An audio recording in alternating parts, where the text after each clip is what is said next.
Back like we never left. What's going on, folks? Welcome back to another episode of All Bets Aren't Created Equal. We took a little 1 week hiatus. I tried to do a little breakdown show for all factors considered, but YouTube hit me with some copyright claims, so we back at it. We back to the betting lines, and what better card to, sit here and try to assess the value on than UFC 262. We finally get an opportunity to fill the vacant lightweight championship that's been, it's been a hole there since Khabib retired and Dana White tried to bring him out of retirement and all of that craziness, but finally, even though it's not the championship match that I think we all need and deserve, I think Dustin Poirier is very clearly the people's champion at the 155-pound division.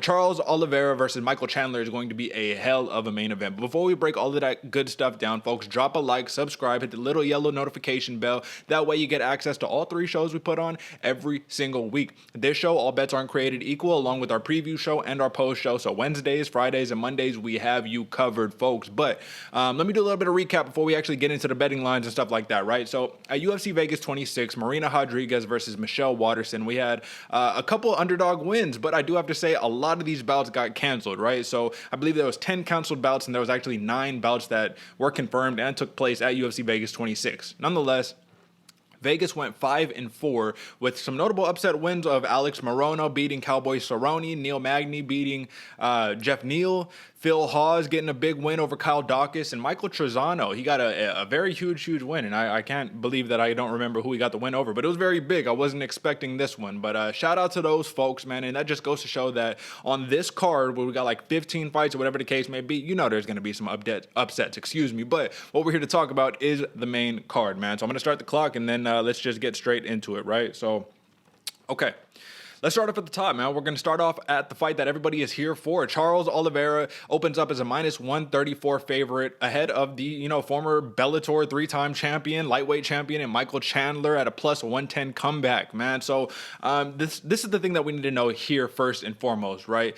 Michael Chandler has talked about in his pre-fight interviews how Charles Oliveira is arguably the scariest opponent that he has faced to date, right? Now, Dan Hooker was a very big test, and he passed that test with flying colors, first-round knockout, but we didn't really get to see much of a fight, and we didn't really get to see what 3 rounds of Michael Chandler looks like at the UFC, in the UFC, at the highest levels, right? We've seen 5-round fights time and time again for Michael Chandler out there in Bellator against the, Patricio Pitbulls, right?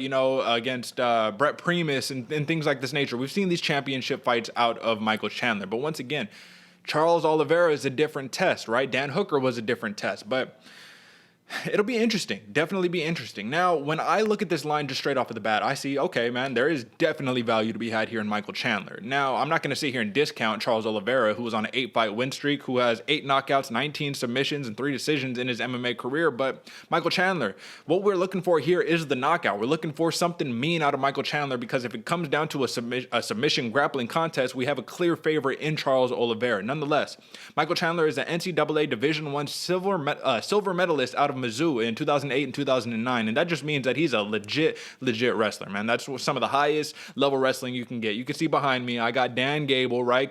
Competitor supreme, all about the wrestling over here, because it is really the backbone of any MMA structure in terms of your fighting style, right? If you can control where the fight takes place, you control your opponent. You control the fight.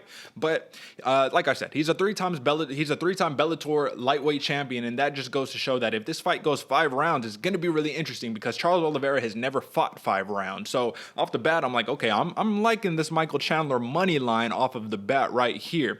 Now, when it comes down to the submissions, because that's where it's going to be most dangerous for Charles Oliveira. I mean, Michael Chandler is going to be in danger, but that's the best part of Charles Oliveira's game, who has the second most submission wins at 155 pounds in the UFC with 8, and the third most finishes at 155 pounds with 10, right? So this dude's a finisher. He's a killer. He will submit you if given the opportunity. But Michael Chandler has the most submission wins in Bellator lightweight history with 6. So that's the part that I'm like, okay. Just like we say all bets aren't created equal, are all submissions created equal? It really depends on who you're fighting. And then it also depends on the last 5. So let me just break down this last 5 before I really just kind of give my say-so with this pick, right? So For Charles Oliveira, big win against Tony Ferguson. That was huge. Tony Ferguson, he was on this 12-fight win streak before Justin Gaethje, and then, he drops another one. He had Charles Oliveira had a mean armbar locked in on Tony Ferguson, definitely hyperextended dude's arm, but Tony Ferguson, El Cucuy, we're going to talk about him next. Dude is such a savage that, he was able to keep the fight going, and it really spoke volumes that Charles Oliveira wasn't able to finish Tony Ferguson, even though he was compromised, even though he only had one arm, really. Now, the question may come, okay, was Charles Oliveira just trying to kind of like pace it out, say, I already got basically the fight won. Why am I going to sit here and take crazy risks? Because if I do take a crazy chance, a crazy risk, that's the one way that Tony Ferguson could win the fight. So I think he wanted to lock up these title chances, and here he is fighting for the title now. So fighting out of shoot the box, Diego Lima, he got that win over Tony Ferguson. He got a submission round 3 against Kevin Lee, very impressive. A knockout round 1 against Jared Gordon. I think there was only like 10 strikes thrown in that fight, 10 strikes, excuse me. Nick Lentz, TKO round 2, very, very impressive. And then David Tamor, submission win round 2. So he's clearly submitting people and knocking people out. There's literally only one decision win in this last 5, and that is Tony Ferguson, because he's made a steal. He's just inhuman, El Cucuy, right? But for Michael Chandler, big win over Dan Hooker, like I just talked about. Benson Henderson, knockout round 1. That's very impressive, even though Benson Henderson, he did his run in the UFC, Bellator, whatever the case may be. First round knockout against Sydney Outlaw speaks volumes right there. Now, this is the big one everyone's talking about, right? So the reason why Patricio Pitbull is so, acclaimed, right? He's so famous right now is because he's the double champ out there in Bellator, right? Featherweight and lightweight. But what did he do to get that lightweight belt? Well, he had to starch Michael Chandler to get that double champ status, to get that knockout round 1 against, Patricio Freire, a.k.a. Pitbull, man. So that was a big loss for Michael Chandler. And a lot of people were questioning, okay, well, if you got knocked out in 1 round by Pitbull, what do you think you're going to do against these UFC cats? But the win before that was a championship defense, or a championship win, I should say, against Brett Primus. It was a unanimous decision win. So when we're looking at the last 5, we're seeing one decision win for Oliveira, and we're seeing one decision win for Michael Chandler.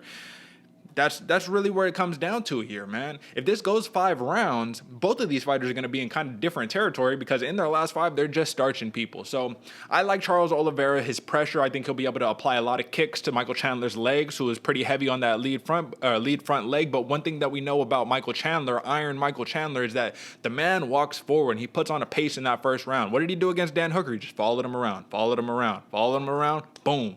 Set up that left hook to get him out of there, ground and pound, finish the fight. Now Charles Oliveira, we see him walk forward, mix up an array of strikes. He has some sharp boxing, but the cardio is going to definitely be called into question come round 3 and on. So Michael Chandler has said he's looking for a knockout in the first 2 rounds. But if he doesn't get the knockout, he thinks that Charles Oliveira is going to begin to fade as the fight goes on. And if that is the case, he has plenty of experience being able to go the distance, being able to take it 5 rounds. He knows what it is to be a champion.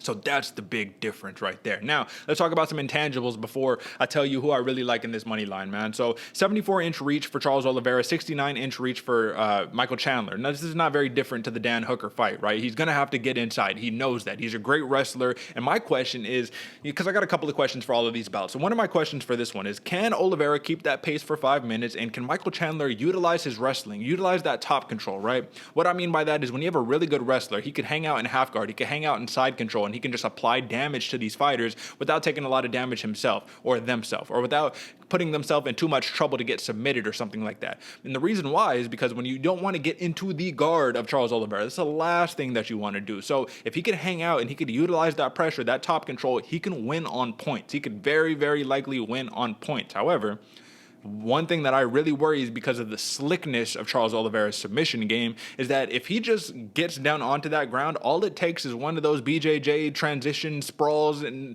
a scramble. That's all it takes, is one scramble for Charles Oliveira somehow, some way have your back locked in rear naked choke, or grab you in a triangle choke, or grab that arm. The way that he transitioned to the arm bar on Tony Ferguson was a thing of beauty, truly. So it really scares me, because I mean, Michael Chandler, he's never been submitted, right? 7 submission wins, never been submitted, been knocked out 3 times, lost 2 decisions. Charles Oliveira, been knocked out 4 times. He has 19 submission wins, but he has been submitted 3 times, and he's only lost 1 decision. So with these numbers going on over here, man, I don't know. The 8-fight win streak of Charles Oliveira versus the 3-fight win streak of Michael Chandler. I'm just going to say this. I really think that Michael Chandler is a dark horse, but I'm not sure if he has all of the weapons that he's going to need to be able to just take out Charles Oliveira definitively. And if one of these dudes is going to represent the best of the best in the lightweight division, being the champion, someone's going to have to shine through here. I think Charles Oliveira has been waiting for this moment. He's fought straight killers in the UFC. You can argue that this 8-fight win streak isn't the best of the best. It's not like it's all top 10 lightweights, but at the end of the day, you could say the same thing for Michael Chandler. So in this fight, I think that money line wise, there is a lot of value to be had on Michael Chandler here. But at the same time, I think as this fight plays out, we're going to see that Charles Oliveira just has a few more weapons than Michael Chandler does in terms of the leg strikes, in terms of the submissions, in terms of the sprawls, in terms of the movement, right? So I'm thinking that minus 134 for Charles Oliveira is really, really good. And I'm surprised that it's actually not larger. To be honest, man, in this entertainment game that we have, I'm kind of surprised Michael Chandler isn't the favorite simply because it's a game of what have you done for me lately. But like I said, Dope Bronx, Charles Oliveira, the man has way too many weapons, and it's the culmination of experience. It's something that I talked about on our preview show last week at All Factors Considered, regarding the Angela Hill versus Amanda Hebos fight. I feel like Angela Hill, even though she already took her licks, even though she's lost multiple times, in her career, I believe she's 13-9 in her career. It's the culmination of all of that experience leading up to this moment that prepares her to be able to have the edge in the bout. So I'm going money line minus 134 Charles Oliveira. I'm pretty sure he gets the job done, man. Michael Chandler can always play upset. So if you want to hedge your bet and you want to throw a little bit on that money line for Michael Chandler at the same time, just to hedge, it's definitely a good option. But I say minus 134 for Charles Oliveira is the play. And I'll talk about a prop a little bit later. But let's move on to this next one. So El Kukui, Tony Ferguson, he opens up as a plus 125 underdog against Beneil Dariush, man. And I want to say this is another case of the what have you done for me lately, right? You can argue Tony Ferguson, he's a killer, he's a monster. He's only got 5 losses in his UFC or in his MMA career, only 3 losses in his UFC career because he's 15-3 in the UFC, 22-5 in MMA, and he's on a 2-fight losing streak. Now, I always talk about momentum, and I always talk about how when things start going bad for some of these older fighters, like a Tony Ferguson, who is 37 years old, things start to go really, really bad, right? Or when they're going good, they start to go really, really good. However, I think this is the opportunity where people are going to say, okay, Tony Ferguson, dude, yeah, you had to fight Justin Gaethje, who's arguably the number 1 contender, true number 1 contender in the lightweight division. You lost that fight. You got pieced up. All right, that's cool, whatever the case may be. Nothing too crazy. Okay, you had to fight Charles Oliveira. Well, look at where he's at. He's fighting for the championship now. You fighting really top-level lightweight contenders. Now they're going to sit here and say, okay, you get number 9 Beneil Dariush, who at one point, was even lower in the rankings. You got to beat this guy because they're going to look at him based on the number of his ranking and say, okay, well, this guy his skill level is indicative based upon the number next to his name. But that's not true, because I'm telling you, Beneil Dariush is one of those dudes who's hanging out at the bottom of the rankings in the lightweight division. I mean, he's number 9 now, so he's cracked the top 10, but this is a dude who's got like top 6 through top 3 type of like talent and skill level, man.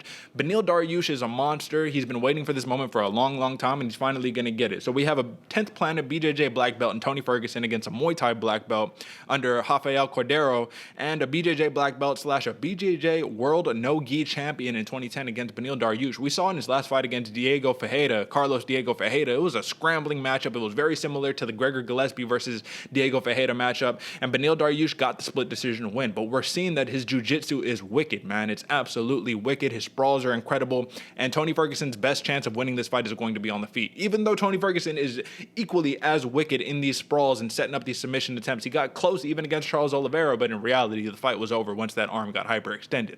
Nonetheless, former 155-pound interim champion in Tony Ferguson has a lot of experience, man. This is a dude who a lot of people really thought that he could give Khabib some issues, man. Like, he could actually beat Khabib. And if that's the case, then what are we going to sit here and say about Beneil Dariush? So, like I said, minus 152 favorite for Beneil Dariush. I think that this is another one of those opportunities for Dariush where it's similar to the Angela Hill thing that I just talked about. The culmination of the experience, right? His last 5, he gets the win against Fajeda. He got a knockout win against Scott Holtzman. That was beautiful. I believe it was a spinning elbow. He got the huge comeback win against Jakar Close, then a knockout round 2. The big Joe Rogan, all the big craziness that happened there, right?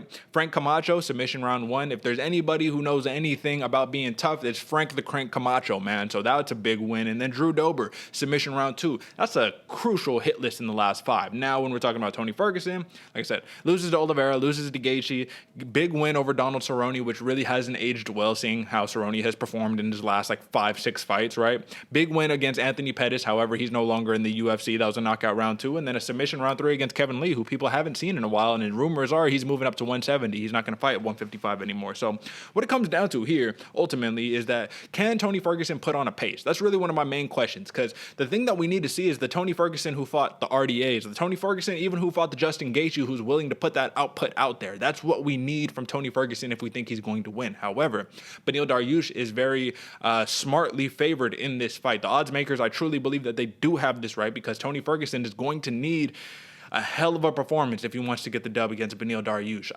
However, my question for Beneil Dariush is, can he stay out of a firefight? In his last fight against Fajeda, he falls into the firefight. He says, man, I'm going to get chewed out when I get home because I didn't follow any of my game plan. I just get in there, and then when I get into the brawl, I get into the brawl. And listen, man, he's won the brawl against Dariush, Holtzman, and Close, right? He's won. Even though he got clipped against Close, he still won the firefight. He won the brawl. Now, the question in combat sports and mixed martial arts is, can you do that time after time after time? That's 3 in a row. That's really 3 in a row with these kind of brawls for Dariush. Can he make it 4?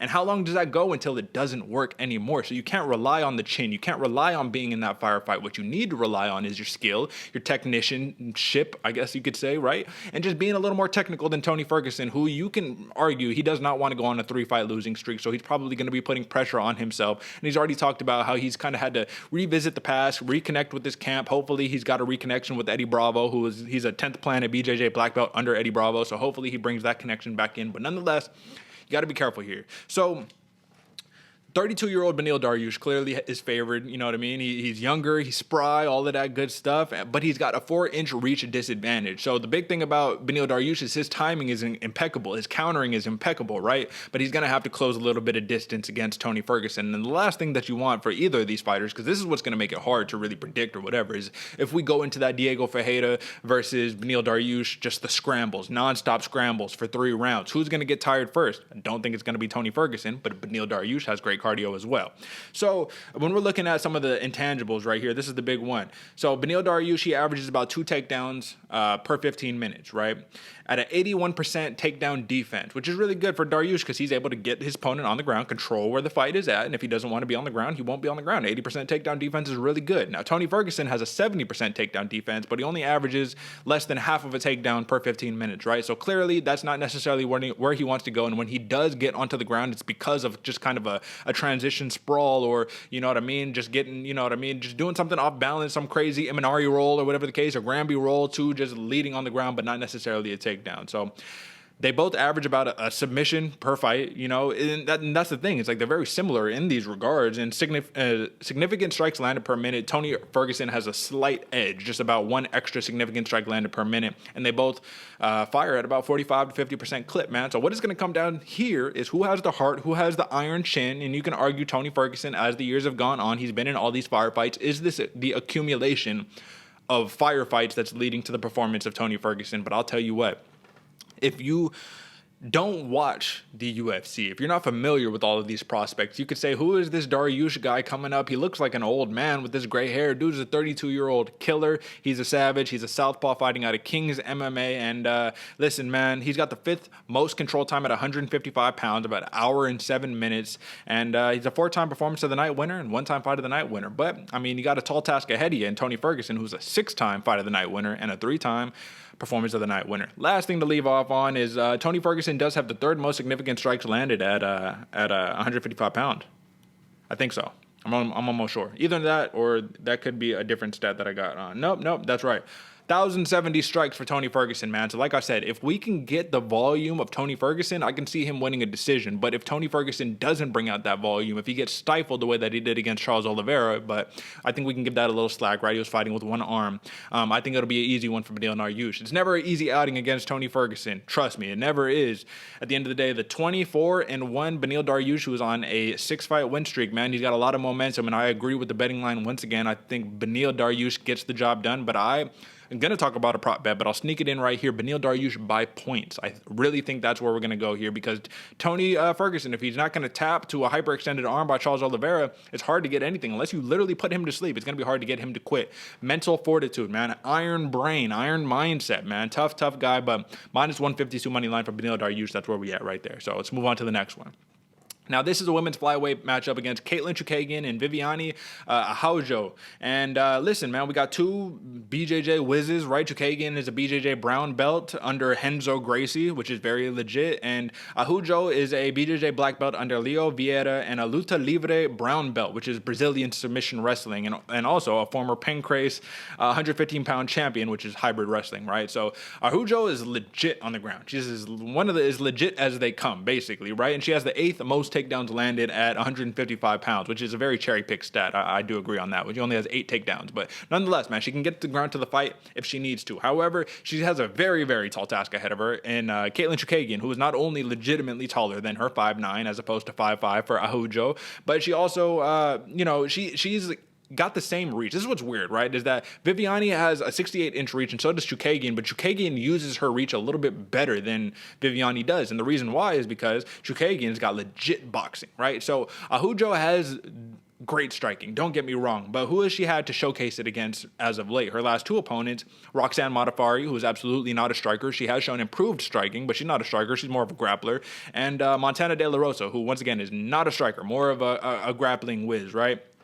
Now, when she fought Jessica Ai, who is a legit striker, she lost the unanimous decision fight because Jessica Ai, very experienced, man, knows how to put her striking together, knows how to win on these points, right? She doesn't win all the time, but she knows how to win. She's experienced. Caitlin Chukagian fits that frame for me, and I think this fight is going to be similar to Jessica Ai versus Araujo. And the reason why is because Caitlin Chukagian knows how to keep her distance, pop off her boxing, use a very, very strong jab, and hit you with these kind of fadeaway counter strikes, right? So Araujo likes to walk forward. That's kind of her game plan. But Chukagian is on her bike, and she could fight backwards going backwards very, very well. And that's not what you want if you're Araujo. What you want is you're going to want to close the distance and get the fight to the ground, preferably Valentina Shevchenko her, put her in a crucifix and end the fight. Do I think that's going to happen? Not necessarily. And the reason why is because when we're talking about takedown defense, Chukagian has about 51% takedown defense, right? So you're stuffing about half of the takedowns coming your way. And when she fought Cynthia Calvillo in her last fight, who was arguably one of the best wrestlers in the 125-pound division, what we saw is Cynthia Calvillo was only able to land 1 of 4 of her takedowns, right? So that's very impressive, and that's what I want to see if I'm picking Chukagian to fight Viviane, right? So Viviane, though, both orthodox fighters, she puts on a pace, man. She has a very, very clear, very distinct power advantage in this fight. Very, very clear. However, Chukagian is that volume punches and bunches. I'm just going to do you, do, move, stick and move, counter, stick and move, left hook, stick and move. Like, that's Chukagian all day long, man. And I love to see it because it's a very technical performance. So if you're Viviane, what you need to do is you need to make this a dogfight. You need to make this a very dirty, not clean dogfight. So the question comes here. Can Araujo, apologies if I'm mispronouncing the name, Viviane, can she force this to be a grappling match? Because I think that is honestly her best chance of winning this fight, in all honesty, right? Because Caitlin Chukagian just so experienced, right? 15-4, 1-fight win streak, but she's 8-4 in the UFC, which is very impressive. Now, Viviane is 10-2, 2-fight win streak, and she's 4-1 in the UFC, and her only loss has come to Jessica Ai, right? She has wins over Alexis Davis, I believe, Roxanne Modafferi, Montana De La Rosa, and then Bernardo, right? I don't know who that fighter is, but nonetheless, very, very, it's impressive, man. It's impressive to see that she's ranked number 7. She's trying to get into that top 5. I believe she was in the top 5 for a second, but 125 pounds is also very shallow, so it doesn't really mean too much. However, Caitlin Chukagian, man, she's had plenty of opportunities for this, for title chances, right? She got a big win against Jennifer Maia, which propelled her to a title shot against Valentina, which she got starched, 3rd round TKO. That was ugly, the crucifix, what I'm talking about. But one thing that we know about Chukagian is she bounces back from her losses very well, right? So she loses to Valentina. Well, she goes and fights Valentina's big sister, Antonina Shevchenko, and she puts her in that just a grappling clinic, wins by unanimous decision, loses to Jessica Andrade, and that was the very embarrassing, when Andrade just Tysoned her up, hit her with a body shot to the liver, and Chukagian just like, nope, I'm done. That's it. Liver shut down. That's it. You can't, I'm not making fun or whatever, man. When you get touched with that liver, it's game over. 90% of the time, 95% of the time, it's basically game over for you. However, she bounces back with that very strong showing against Cynthia Calvillo, where she's on her bike, pointing her away. And I just think that that's where we're going to go here, man. I think that she's been working on her BJJ, clearly. She trains out of Team Renzo Gracie and All-Star BJJ.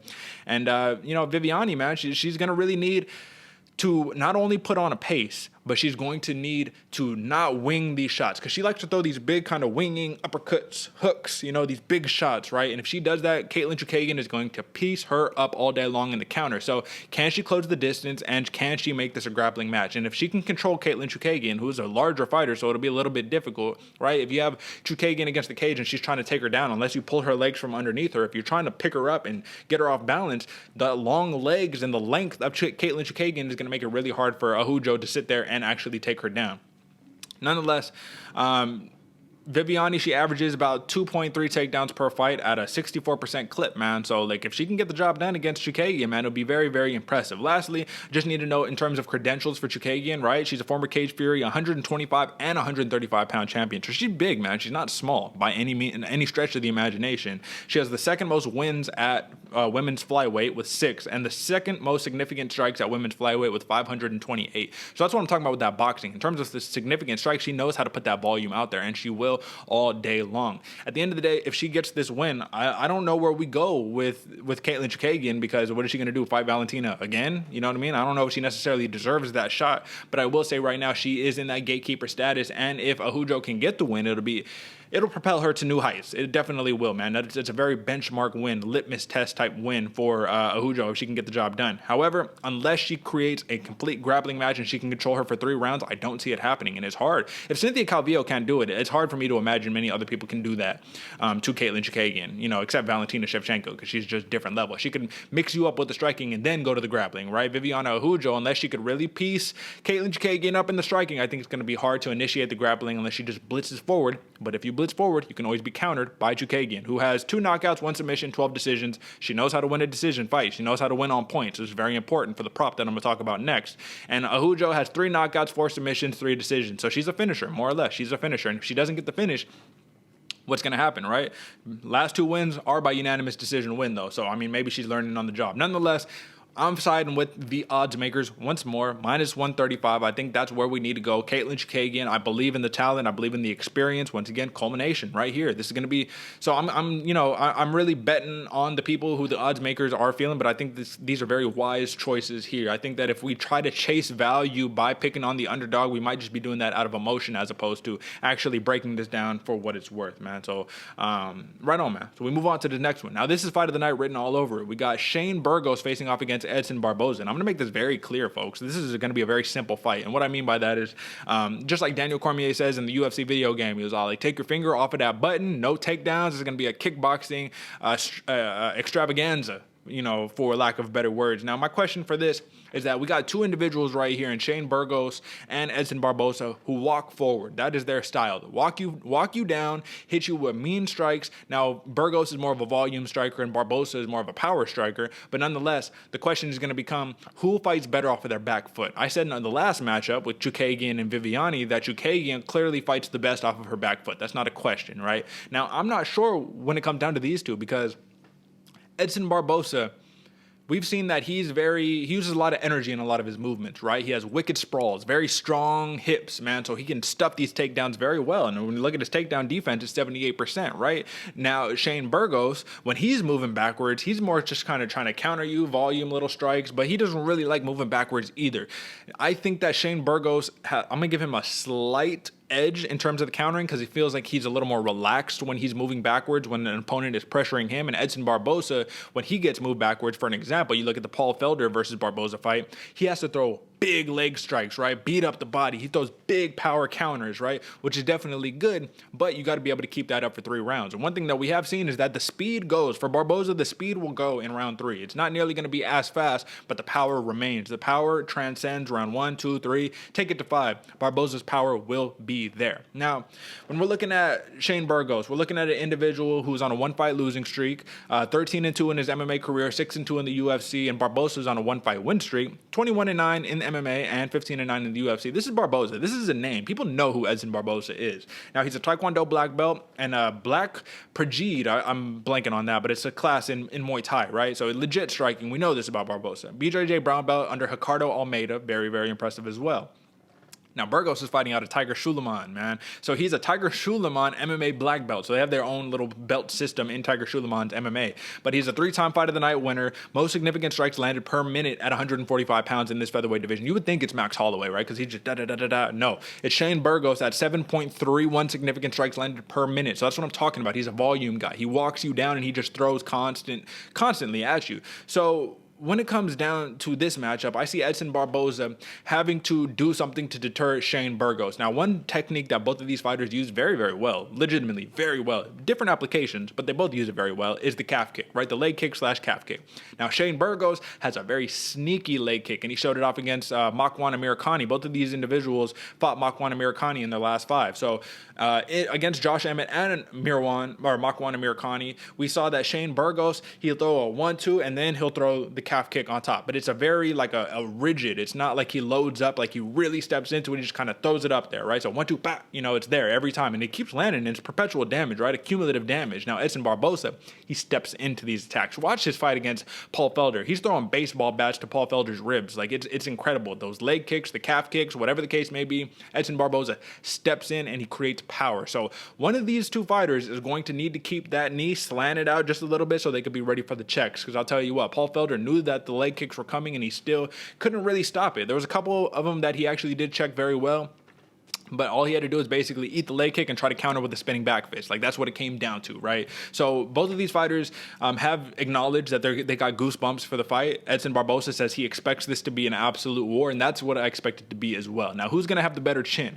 We're going to look at Edson Barboza, who, out of 30 fights, right? 30 professional MMA fights. He got 12 knockouts, been knocked out 3 times. 1 submission win, 2 submission losses, 8 decision wins, 4 decision losses. Shane Burgos, out of 15 career fights, 5 knockouts, 1 knockout loss, 5 submissions, no submission losses, and 3 decision wins, 1 decision loss. So, listen, man, everything is just about similar when we're talking about these two fighters, right? We have 5'11" for both of them, 75-inch reach for both of them. Both of them are orthodox, but like I said, volume for Shane Burgos, power for Edson Barboza. Barboza is about 4 significant strikes landed per minute at a 43% clip. Burgos is 7.3 significant strikes landed per minute at a 50% clip, so which is double impressive, right? You're throwing so much and you're still landing at a high rate. Don't really bother with takedowns on either of them. I will say that Burgos has 100% takedown accuracy, right? But he's barely using takedowns, so it doesn't really speak for much. And they both got pretty legit takedown defense. Now, notable wins for these two. Makwan Amirkhani, he got a TKO round 3. Shane Burgos, TKO round 3 against Makwan Amirkhani. Now, Edson Barboza did basically the same thing, but he got a unanimous decision win. But I will have to say, Edson Barboza's win against Amirkhani was a lot more impressive. He dropped this man with just a lead right hand multiple times in the fight, had him a lot more bloody. It was a rough one on both of these, but I think that Barboza has the edge in terms of that specific matchup, right? Now, another big win for Burgos is Cub Swanson. He got a split decision win. Very impressive. Now, when we're talking about Edson Barboza, he got a knockout round 3 against Dan Hooker, which I'd argue to be even more impressive. So we see Amirkhani, Dan Ige, Paul Felder, Justin Gaethje, and Dan Hooker is the last 5 of Edson Barboza. We got Josh Emmett, Amirkhani, Cub Swanson, Holaba, and Calvin Kattar for the last 5 of Shane Burgos. So I think Edson Barboza clearly has an experience advantage. He's clearly fought a tougher last 5. The strength of schedule is legit, and he's tied for the most knockout wins in 155-pound history. 7-time Fight of the Night winner, 1-time Performance of the Night winner, and he actually moved down a weight class, right? So he's got all these stats at 155, moving down to 145. He's basically, you touch him, man, he just feels like a metal, right? Like a Yoel Romero, 145-pound Yoel Romero. So I like Edson Barboza in this fight. Now, this is not a popular pick, but I think that Shane Burgos, he's going to be able to keep up the volume, right? Nice.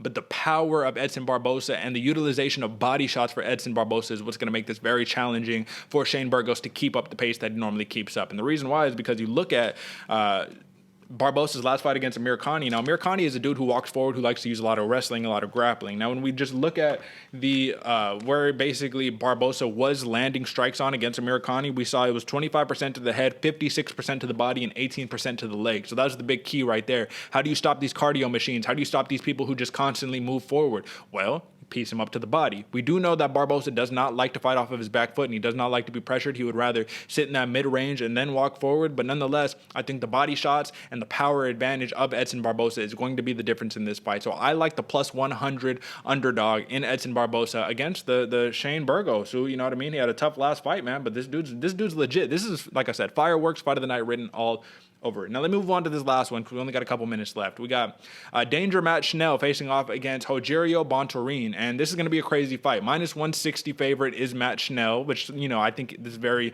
he should be. I think he should be. He has a very, very balanced repertoire of offensive weapons and defensive weapons, but Rogerio Bontorin is legit too. He's a plus 135 underdog.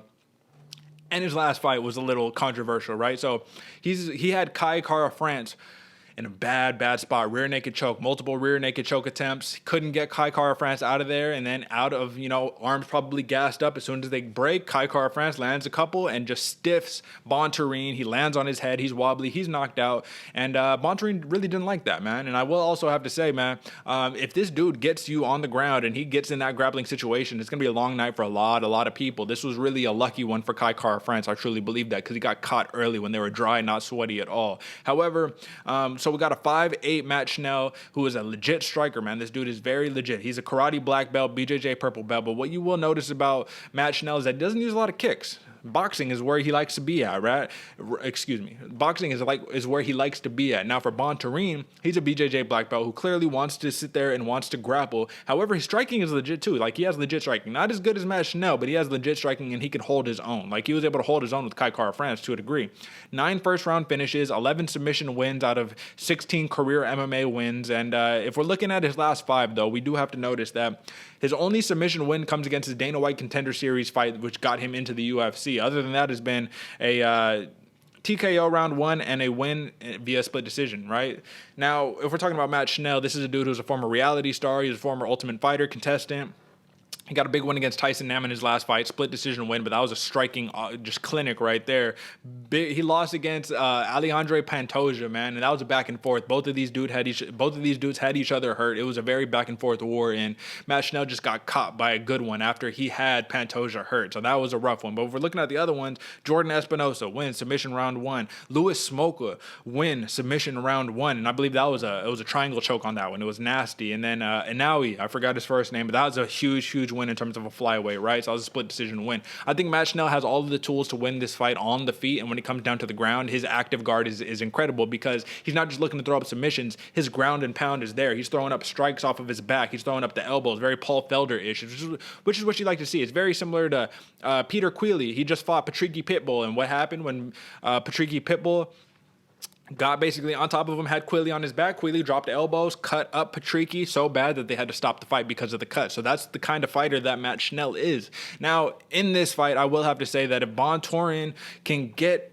this fight to the ground, it's going to be a long night. Matt Schnell is a very much just kind of moves his head, lots of movement, lateral side to side, and he's trying to piece you up with the hands, and he could win these decision fights. He always talks about you only need 15 minutes of focus, 15 focused minutes, and Matt Schnell believes he could beat anybody in the world.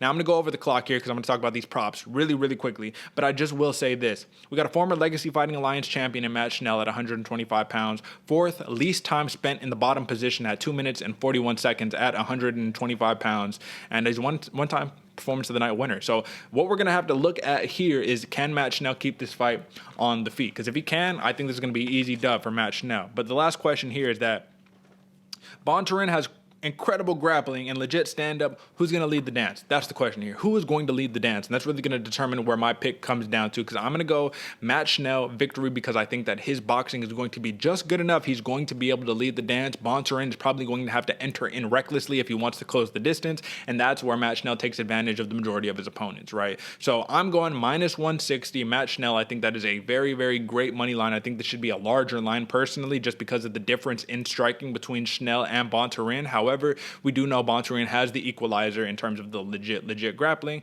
but Matt Schnell, 8 submission wins himself, and he only has 1 submission loss, and that was back in 2014, so that was a long time ago. Now let me just get these prop bets going, and then we can get out of here, folks. So these are my 3 prop bets here. I have Charles Oliveira winning by submission. I think the likelihood of this is incredible. He has the most submission wins in UFC history. I believe he has 19 submission wins overall in his MMA career. Michael Chandler, even though he's never been submitted, is what I talked about when I opened up the show, right? If he sits there and he's in the half guard guard in the side control, but he gets somehow, some way put into that open guard, that active guard of Charles Oliveira. He can easily throw up an arm triangle, grab the arm bar. This dude's BJJ is absolutely wicked. So I think the odds of this happening, throwing a little bit of money on this prop, will pay great dividends. The next one is Beneil Dariush by points. Why did I say Beneil Dariush by points? Because if this is a 3-round fight against Tony Ferguson, what do we see? Tony Ferguson is very hard to get out of there. I don't think that Beneil Dariush is going to be able to knock him out. I don't think he'll be able to submit him. I don't think neither of them will be able to do either of these situations unless it's an absolute firefight, which is what we don't want if we're rooting for Dariush, and Tony Ferguson could just hit him with a mean elbow or just a big shot. But Tony Ferguson isn't the knockout puncher, not necessarily. It's more of a cumulative damage. He has to hit you with a couple to get you out as opposed to just one. Where Beneil Dariush, we've seen time and time again, what does he do? Big elbow, big right hand, just stiffen his opponents, right? But he's only doing that in the midst of these firefights. Nonetheless, Dariush by points at plus 120 will pay many, many dividends as well. Given that he wins the fight, you're looking at, let me see what the money line was. The money line was minus 152 for Dariush, so you're getting a plus 120. You bet $100, you're getting $120 back. Come on, what are we talking about here? Dariush for the win. Lastly, Katlyn Chookagian via points. I already said if Viviani, if she cannot get this fight onto the ground, I do think that it's going to be a long night at the office for her because Katlyn Chookagian knows how to stay on her bike. She knows how to piece you up, moving backwards. And if she doesn't cut off the ring, if Viviani doesn't cut off the ring, Katlyn Chookagian is going to be moving in a circle on her bike the entire fight. So we're going to need to see some grappling. We're going to need to see some clinch work from Araujo, or we're going to need to see some big bombs off the brakes, or whatever the case may be, if we want to see her win. But ultimately, Chookagian via points at minus 110 is a little bit better than Chookagian money line at minus 135, because I don't see Chookagian submitting Araujo, and I definitely don't see her knocking her out. So that's what we got, folks. That's it. That's the picks for UFC 262. Don't forget to drop a like if you like the content that we putting up here every single week. We missed 1 week last week, like I said, but we back to the normal, regular scheduled programming. So drop a like, subscribe, hit the yellow notification bell. Go visit us on allfactorsconsidered.com. That's the hub for everything AFC related, right? So you can get our pick'em records. You can get our personal rankings. I just updated my rankings. AJ, he just updated his rankings every single Tuesday. You can read articles, you can watch all our stuff for free and listen for free. You don't need Spotify, Apple Podcasts, any of that stuff if you go check us out at our website. And that's where you can also find the social media, right? So go hit us up on Instagram, All Factors Considered, and Twitter, AFC Fight Talk, but it's all there on, our website, allfactorsconsidered.com. That's it for me, folks. Until next time.